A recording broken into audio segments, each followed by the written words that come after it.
एक medical college की lecturer, सफेद कोट पहनकर दवाओं का पाठ पढ़ाने वाली एक प्रोफेसर, नाम डॉक्टर शाहीन शाहिद। लेकिन मकसद इतना खौफनाक कि पूरी बातें जानकर तो लोगों का रूह कांप जाए।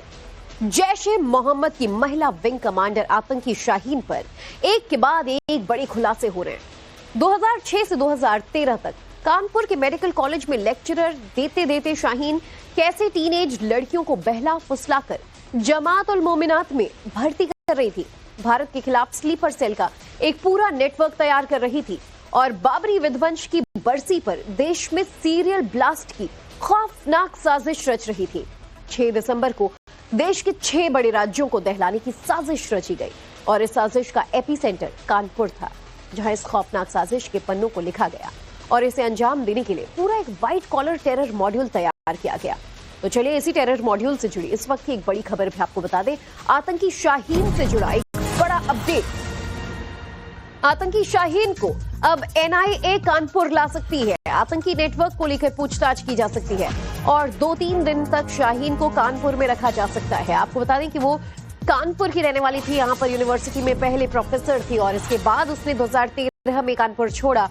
बहरहाल तब से कई तरह के सवाल उसकी संदिग्ध गतिविधियों को लेकर जरूर उठने लगे, लेकिन शायद ही किसी ने सोचा था कि व्हाइट कॉलर वाले ये लोग इतने बड़े आतंकी मॉड्यूल को अंजाम देने में लगे हुए, देश को दहलाने की साजिश में लगे हुए। बहरहाल अब चूंकि पूछताछ एनआईए के पास है, तो ऐसे में इसे कानपुर लाके भी सवालों को खंगाला जा सकता है और इसके जवाब तलाशे जाएंगे शाहीन शाहिद से पूछताछ में।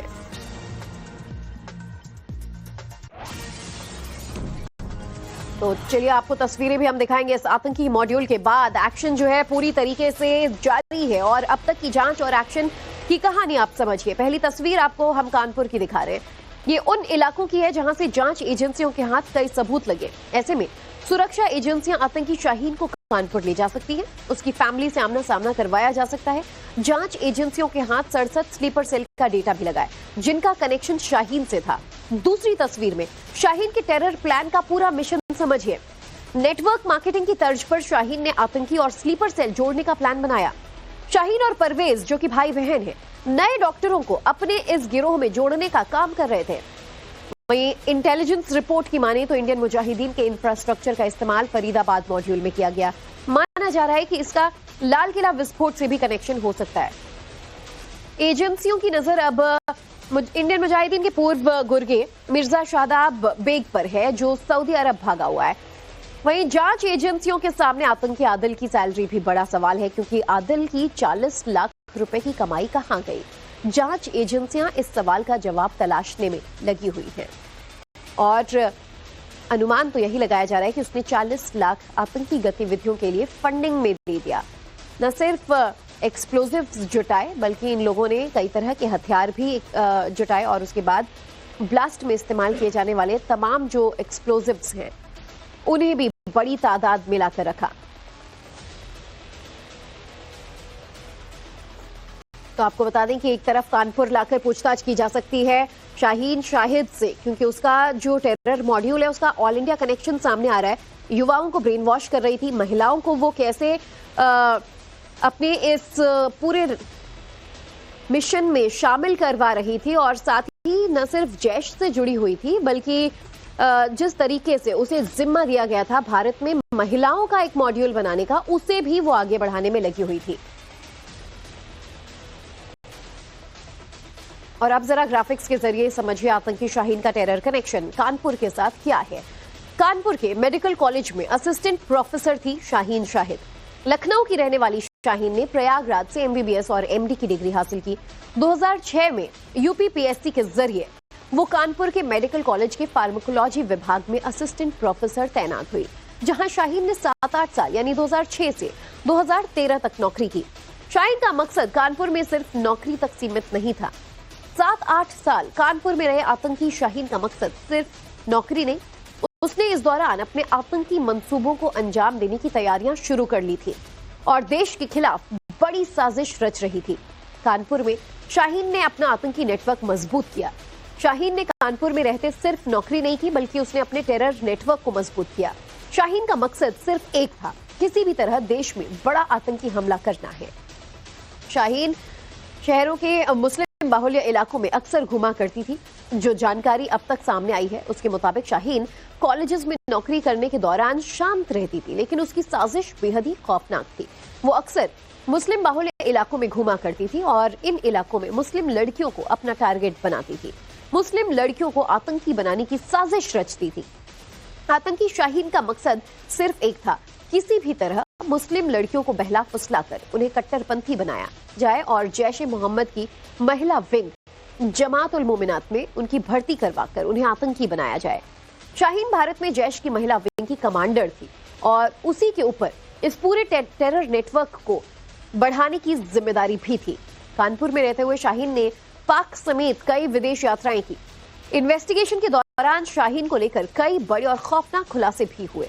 शाहीन का जो सच सामने आया है वो बेहद डरा देने वाला है। जानकारी के मुताबिक कानपुर में रहते हुए शाहीन ने कई विदेश यात्राएं की। मकसद था अपने टेरर नेटवर्क को और मजबूत करना। शाहीन की इन यात्राओं में पाकिस्तान भी शामिल था। जैश चीफ मसूद अजहर की बहन सादिया अजहर से संपर्क में थी। आतंकी शाहीन का टेरर नेटवर्क सीधा जैश ए मोहम्मद से जुड़ता है, जो सच अब तक शाहीन ने कबूला है। उसके मुताबिक शाहीन जैश चीफ मसूद अजहर की बहन सादिया अजहर के साथ संपर्क में थी और सीधे सीधे उसी से कमांड लेती थी। खुलासा यह भी हुआ कि सादिया से शाहीन ने मुलाकात भी की थी। मेडिकल कॉलेज में शाहीन के रिकॉर्ड से कई सुराग मिले।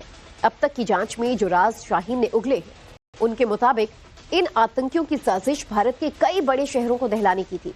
शाहीन के कानपुर मेडिकल कॉलेज के रिकॉर्ड्स भी खंगाले जा रहे हैं, जिनसे जांच एजेंसियों को भारत के खिलाफ कई बड़ी साजिशों के सबूत भी मिले हैं।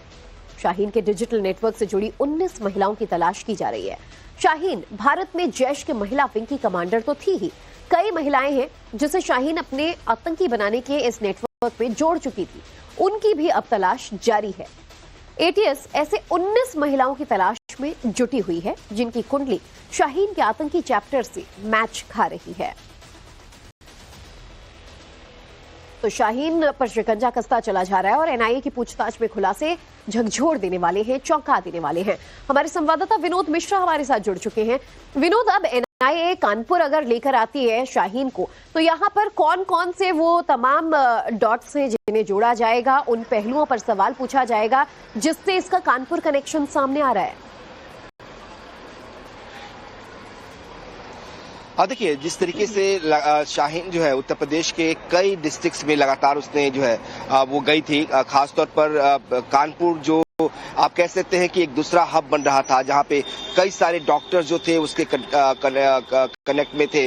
आपको याद होगा डॉक्टर आरिफ, जिसकी बात किया जा रहा था, वो वहां से गिरफ्तार हुआ था, जिसके बारे में कहा गया कि वो डॉक्टर शाहीन के संपर्क में था और बाद में दिल्ली पुलिस की स्पेशल सेल और बाकी एजेंसीज ने उसको डिटेन किया, इजाजत में लिया और उसके बाद उसको गिरफ्तार किया गया। वो भी कानपुर का था और ये भी कहा जा रहा है कि करीब जिस दिन ये इंसिडेंट हुआ था फरीदाबाद में, और उसके आसपास कुछ ऐसे नंबर्स थे जो वहां पर एक्टिव थे और कानपुर के थे और अब वो बंद है।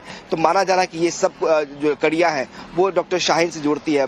एजेंसीज का मानना है कि डॉक्टर शाहीन को कानपुर लाया जा सकता है। इसके अलावा उसे लखनऊ भी लाया जाएगा, जहां पे उसका अपना घर है, जहां पे उसका मकान है। उसके फादर और उसके बड़े भाई वहां पे रहते हैं। इसका भाई डॉक्टर परवेज भी है, जिसको पुलिस ने कुछ दिन पहले जो है डिटेन किया हुआ था। उससे भी पूछताछ की जा सकती है, उससे भी इसका आमना सामना किया जा सकता है। इसकी फैमिली जो है, अब चूंकि ये डिवोर्स इसने दे चुका है, लेकिन जिसके पति हैं और बच्चे हैं वो कानपुर में रहते हैं, तो उनके सामने ही बैठा के इसे पूछताछ हो सकती है। तो ये एक साइकोलॉजिकल इंटरोगेशन होगा, जिससे कि अगर उसने अब तक कोई भेद छुपाया है तो वो सामने आ सके, खुल सके, कौन से लोग कनेक्ट में थे, किस तरह से इस मुहिम को आगे बढ़ाना था मॉड्यूल में, और कितने लोग इसने जोड़ा था। ये तमाम सवाल है जो एजेंसीज को जानना, जिनके जवाब जानना एजेंसीज के लिए बहुत जरूरी है। और शायद बने रहेगा। इस बीच एक और जो अपडेट है, जरा वो भी दर्शकों को दे दें। आतंकी शाहीन की साजिशों का जैसे जैसे खुलासा हो रहा है, एजेंसियों को भी हैरानी हो रही है।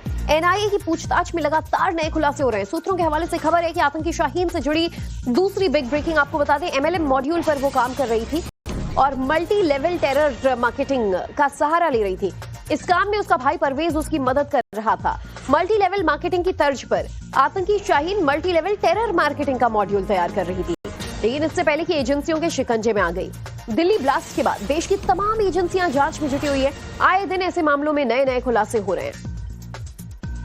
और विनोद हमारे साथ लगातार मौजूद है। विनोद, देखिए किस तरीके से एक मल्टी लेवल टेलर मार्केटिंग को अंजाम देने की कोशिश में वो लगी हुई थी। हम जाएंगे अपने संवाददाता के पास भी, लेकिन उससे पहले एक और बड़ी खबर आपको बता दें।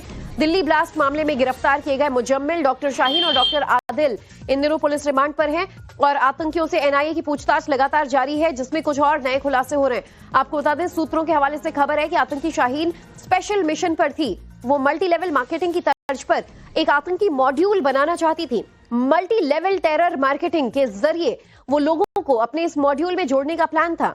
शाहीन अपने भाई डॉक्टर परवेज की मदद से लोगों को जोड़ने की योजना पर काम कर रही थी। पहले नए डॉक्टर्स को इस काम के लिए जुटाना था, फिर ये नए डॉक्टर्स और लोगों को इस मिशन से जोड़ते। उत्तर प्रदेश के डॉक्टर्स शाहीन के निशाने पर थे। यूपी के डॉक्टरों का ब्रेन वॉश करने का खासतौर पर प्लान था। इसके लिए शाहीन को ट्रेनिंग भी दी गई थी और उसकी ट्रेनिंग कैसे रंग ला रही थी ये भी देखने को मिल रहा है। हमारे संवाददाता मनीष भी हमारे साथ जुड़ चुके हैं, इस पूरी खबर पर ज्यादा जानकारी लेंगे। मनीष, जिस तरीके से खुलासे हो रहे हैं वो वाकई चौंका देने वाले हैं। शाहीन अकेली लेडी टेरर डॉक्टर यहाँ पर नहीं थी। जिस तरीके से उसने लोगों को जोड़ा है, जानकारी तो ये मिल रही है कि उसके इस मॉड्यूल में 19 महिलाएं और इसके अलावा उत्तर प्रदेश के बड़े डॉक्टर्स शामिल थे, जो अब एनआईए की जांच के रडार पर है। देखिए, बिल्कुल पूरा नेटवर्क बनाने की कोशिश थी। भाई बहन मिलकर महिला डॉक्टर्स और पुरुष डॉक्टर्स को टारगेट करते थे। जैसे मल्टी लेवल मार्केटिंग में चेन बनाई जाती है कि एक व्यक्ति 2 व्यक्तियों को जोड़ेगा, फिर जो 2 व्यक्ति हैं वो अगले 4 व्यक्तियों को जोड़ेंगे। उसी तर्ज पर ये काम किया जाना था, लेकिन एहतियात भी बरतनी थी कि वही लोग इस नेटवर्क का हिस्सा हों जो लोग इस्लाम के प्रति और जो इनकी जो आतंकी मुहिम है, जो गजवाए हिंद बनाने का जो इरादा है, दहशत फैलाने का जो प्लान है, उसमें उनकी सहमति हो। और उसके लिए फाइनल अप्रूवल डॉक्टर शाहीन के पास से ही जाना था। और इसके लिए कानपुर में मीटिंग्स हुई, दिल्ली में मीटिंग्स हुई, लखनऊ जब शाहीन आती थी तो परवेज के साथ कुछ और डॉक्टर से मिला करती थी। जांच एजेंसियां जब पूछताछ कर रही हैं तो एक बात ये निकलकर सामने आ रही है कि शाहीन को कानपुर लाकर भी इन्वेस्टिगेट किया जा सकता है। डॉक्टर आरिफ को हिरासत में लिया गया था, वहां से भी कुछ ऐसी जानकारी मिली है जिसमें कुछ और कश्मीरी मूल के डॉक्टर्स शाहीन के संपर्क में थे और शाहीन उनसे लगातार मुलाकात कर रही थी और इसके अलावा जो सेशन ऐप है उसके जरिए संपर्क में थी। तो जो इस पूरे मॉड्यूल में नए डॉक्टर्स की भर्ती का जो इरादा शाहीन का था, उस तक पहुंचने की कोशिश यूपी एटीएस की टीम कर रही है।